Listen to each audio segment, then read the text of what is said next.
what are my next actions? What am I going to do? How can I do this in an effective way? Welcome to the Ryan Rice Show, where we talk about what we learned yesterday that we can apply today so that we can be better tomorrow. I hope you enjoy and subscribe. What is going on, everyone? Happy Sunday. Hope everyone is having an amazing weekend. I want to talk today in this podcast about House Bill 917 in the state of Virginia. And if you're investing in real estate, then this has been a very popular topic. At the end of last month, the House bill finalized and signed unanimously that this bill would pass.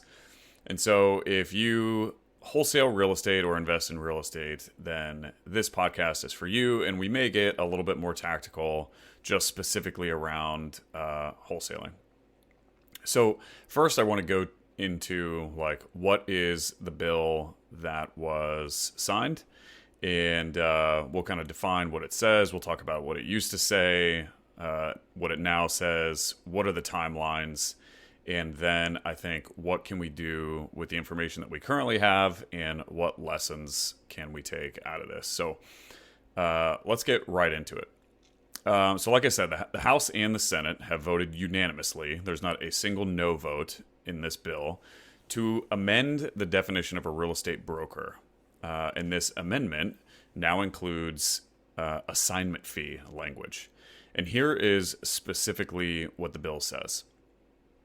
It says, real estate broker means any individual or business entity, including a partnership, association, corporation, or a limited liability company who, for compensation or valuable consideration, sells or offers to sell, buys or offers to buy, negotiates or otherwise deals in real estate contracts, including assignable contracts, on 2 or more occasions in any 12-month period.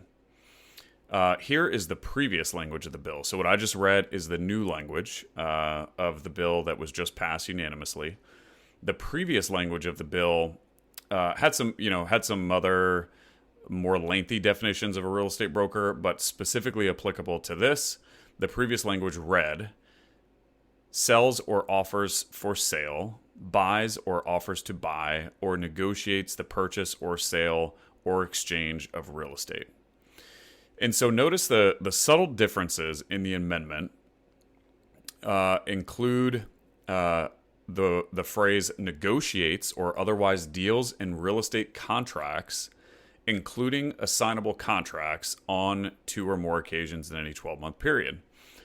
And so it appears the intent of the bill, and intent is everything, right? And then anything that happens in the future is going to challenge what the actual intent was. But it appears that the intent of this bill was just to go after wholesalers. And when I say go after, just impact mainly wholesalers.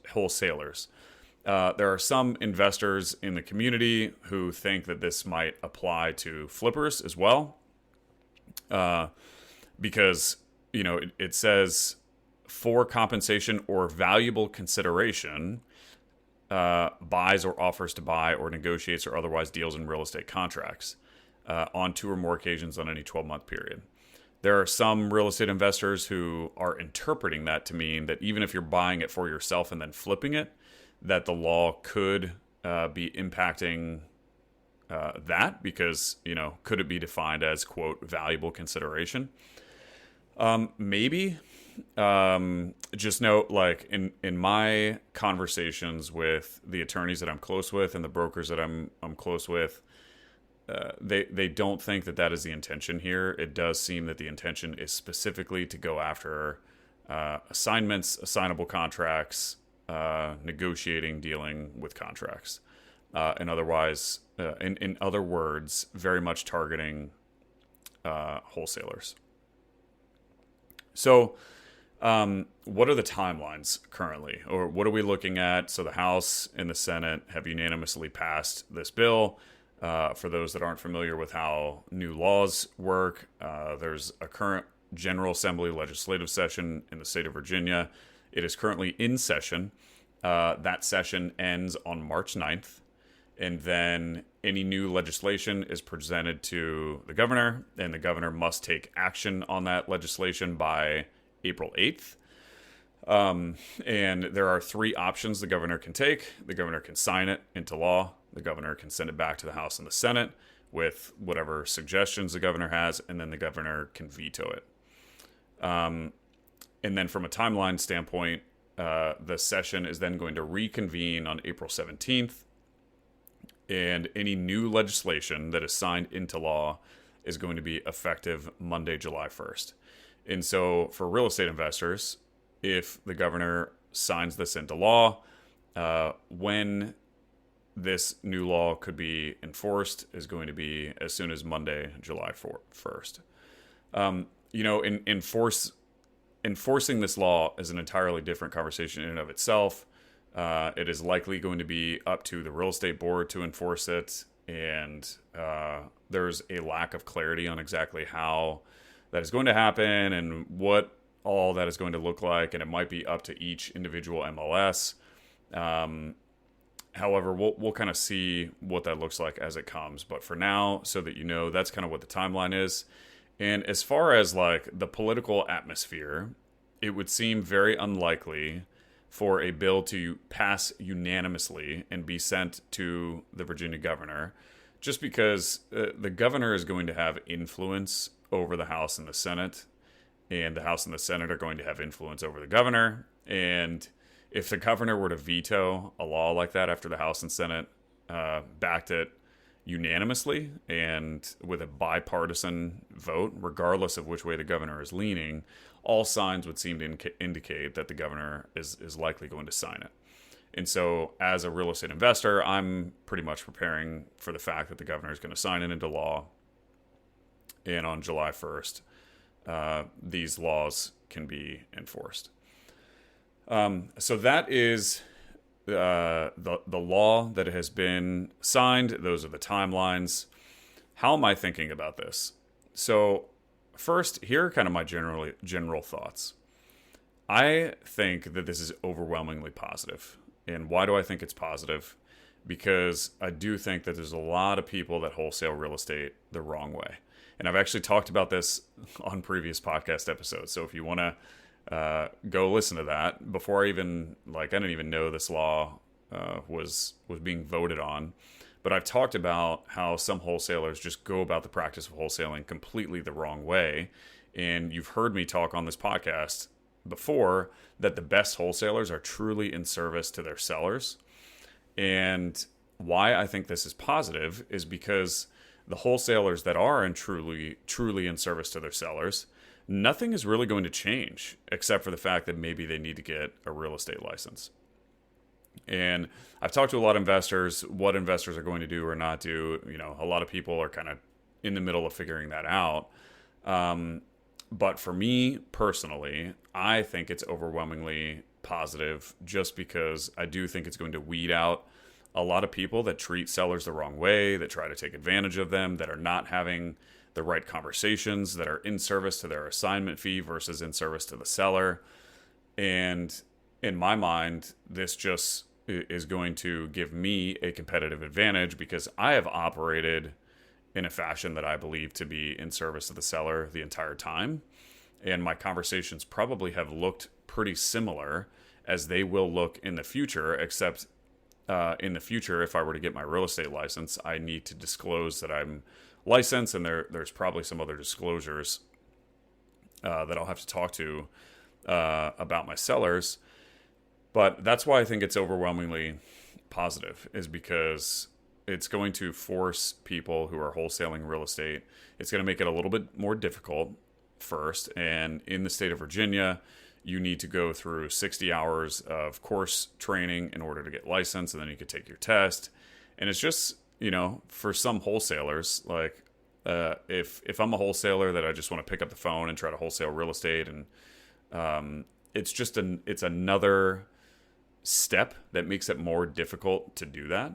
And at a minimum, it puts 60 hours of required training and then passing a test in the middle of that happening, right? And so you're not going to be able to legally do that, at least how I understand and interpret the law of how it means now, unless you go through that 60 hours of training. So that step in and of itself is going to remove so many people because If I watch a YouTube video and decide I'm going to try to wholesale real estate and make some quick money, I now don't have the ability to do that legally because I need to go get licensed. And that's going to weed out quite a few people. Real quick, as you guys know, I just recently started this podcast. If you could give it a rating with a quick tap of the thumb, that would mean the world to me. And even more importantly, it could help spread the word to a broader audience, which in turn could help change a life. Thank you so much, and let's get back to the show. The second piece of this is, what are the attorneys in my network and what are the brokers in my network thinking? What are they saying about it? I think first, there's everyone is kind of just taking the information in. We don't know how it's going to be enforced. We technically don't know if it's going to be passed, even though it seems likely that it is going to be passed. But I think the more that we can calmly react to this, the better, and the less we can freak out, the better. Just because, in all actuality, the intent behind this law is to protect the consumer, which in this case is the seller, right? They're consuming the services of their wholesale or of their real estate being sold, and that is the intent, is to protect them. And a lot of attorneys and brokers are just kind of like, hey, let's not freak out. Let's kind of see what the landscape, let's see what people are saying and how they're going to react and so on and so forth. A lot of attorneys that I've talked to are not interpreting the law to mean that you can't flip due to the wording. Like it could be interpreted that way, and we will see what ends up happening about that. But a lot of investors have had that question, like, hey, does that mean I can't flip without a license? In the attorneys that I'm talking to, it does not seem to them like that is the intent behind the law. But who knows, right? We don't know what is going to come out of it. And if for some reason that it does mean that you can't flip without a license, well, it becomes pretty black or white, like what the next steps are. But the attorneys and brokers I'm talking to, due to the change in the language and what the language said before and what it says now, it seems to very specifically target wholesaling and assigning contracts. And so that is kind of the current landscape of attorneys and brokers. And there's a lot of real estate investors that are talking about different strategies. For example, like, can you put the property into a land trust? Can you put the property into an LLC and then sell rights to an LLC? And what about double closing? And there's always things that you can do, right? The issue, in my personal opinion, becomes, let's say double closing, for example. If someone is double closing and then, essentially the intent or the idea behind the double close is to do the exact same thing as what was happening before, but just as a, quote, legal workaround. Well, at some point, like, the lawmakers are going to pick up on that, and then they're going to go identify when that is happening, and they're going to make an example of somebody. And maybe they won't, but, to me, it kind of comes down to what is the intent. And so someone could go double close, and then if whoever is enforcing the law wants to go make an example of someone and say, hey, well, that defeats the whole purpose, then what happens to them? And we don't know the answer. And I think a lot of investors might wait or might double close until something like that happens, in which case we'll see. Another thing I've heard is putting property into a land trust, because then you can assign a different beneficiary to the land trust, and you can kind of work around it that way. You then don't really have to assign the contract. And the other option was to sell rights to an LLC, but again, maybe that works until whoever decides that they're enforcing the law wants to make an example of somebody, because again, the idea behind the law is the intent of protecting the consumer. And so one would assume, or I would think, that if someone is doing something very similar and they're just using a technical workaround, at some point like whoever is enforcing that law is probably going to catch on. And, me personally, I certainly don't want to be the person that they're making an example out of. And so lastly, what am I doing about it? What are my personal thoughts? How am I acting? What am I doing about it? Honestly, I'm just going to get my real estate license. I don't have any concerns about the law. I have no concerns about how I was previously talking to sellers. And I intend to continue talking to sellers in a way that truly serves them. And I will continue operating my business in a way that truly is in service to the seller. Because look, the sellers that call me and want to sell their house directly to me as opposed to sell it with a real estate agent, they have different problems that they're trying to solve. And I have the ability to solve them in a way that listing the house cannot solve. And so in my mind, I just can go get my real estate license and the whole thing becomes behind me, and I might have to include certain disclosures when I'm talking to sellers, and I'm sure there might be some specifics, and I'll work with my attorneys and figure out exactly the steps I need to take to make sure I'm doing what I'm doing in good faith. But that's kind of my thought, is that I can just go get my real estate license. I had zero intention of ever getting my real estate license with this new law. I think it makes sense, and I'm sure that I will learn something in the process of getting a license that I didn't know before that will help be even more in service to my sellers. So that's kind of what I'm thinking and what my plan is. Everyone, I think, has different plans. I think it is perfectly normal and would seem very reasonable just to let the dust settle a little bit and figure out what is the best next step after talking to a bunch of attorneys and brokers and figuring out, like, how is the landscape going to shift, and what are people who have the ability to enforce this law, what are they thinking, and what is their plan? Because I'm sure that kind of stuff will come out. And as I close this out, there's a lesson to me that comes out of this situation.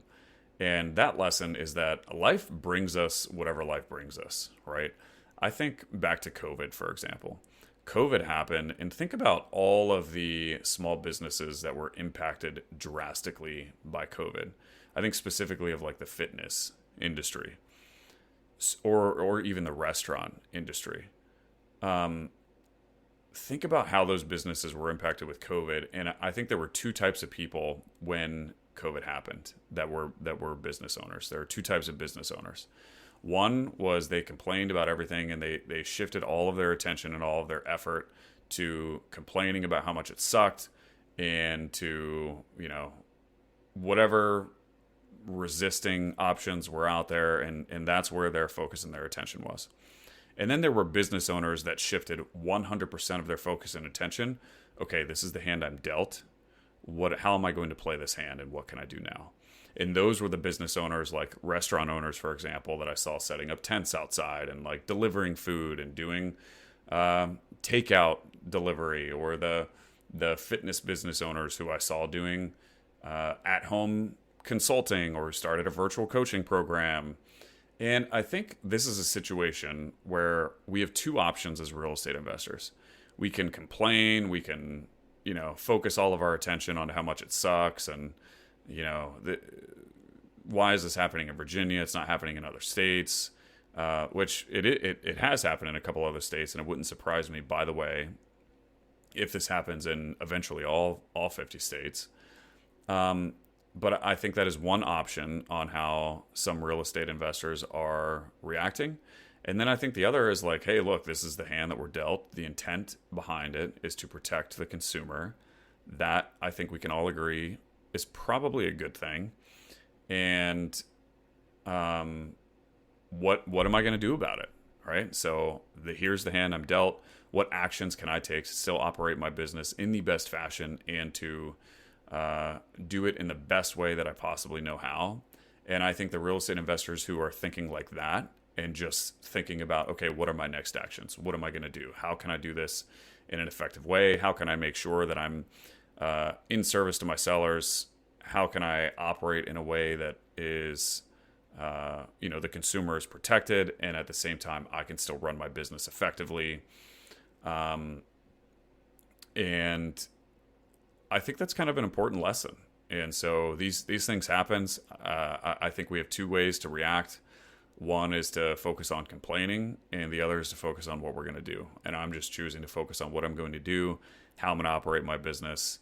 And I'm kind of excited about it, honestly. And I think if you are wholesaling or investing in real estate, and you can get excited about it because of the advantage that it's going to bring you as opposed to what it's going to do to detract your business, then I think that mindset alone is going to put you in a good spot, and it's going to enable us to run our businesses effectively and to continue to operate them, whereas other people will cease to operate their business.